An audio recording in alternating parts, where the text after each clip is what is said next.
Welcome back to Waza Wednesday. Today we're going to talk about bridging the gap between traditional application and self-defense and sport martial arts.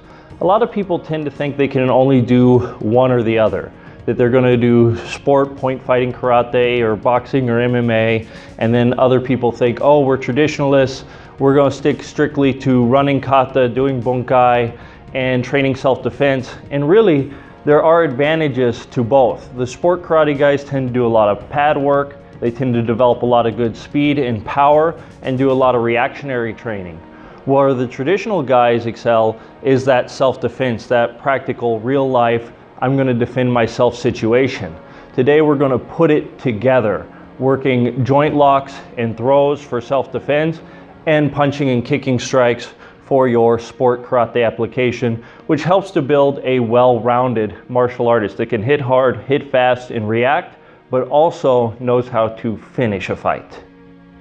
So again, if we're looking at a simple armbar bunkai from like Nahanchi Sandan, he might take this haymaker, block, bring it around, armbar, maybe grab the head and throw, or strike to the groin.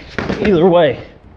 So that would be a basic bunkai, and it's great. It's a great way of developing skills for self-defense, but again, he knows what I'm doing. He's not necessarily reacting to something that's unpredictable, and there's a certain amount of control because I don't have any pads on.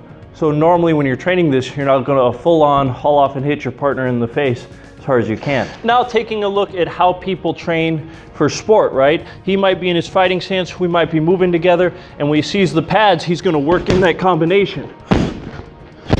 So now he's actually reacting to what I'm doing. I may even throw some punches in here, make him keep that guard up, and then when he sees it, he goes for it. Now let's look at how we can put it together.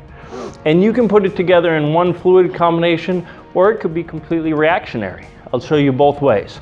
So again, he's in his fighting stance, he's moving. When he sees the pads, it's punch, punch, kick, kick. Then at the end, I can swing this haymaker. He can take it into the arm bar and finish with the strike low or the throw. So what that would look like with some speed is this. Now you can make it completely reactionary by either popping up the pads or swinging at random. So I could even start out with a swing, let him take it into the armbar. I could sit here, pop it up. Good.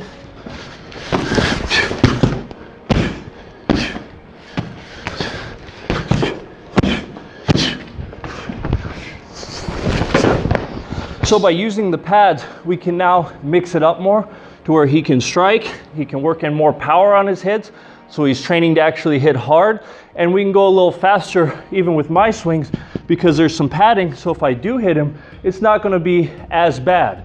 The only part where you really got to watch your control on is, of course, the joint lock. So again, I can come in fast, you just got to slow down a little bit for that joint lock and then finish the technique.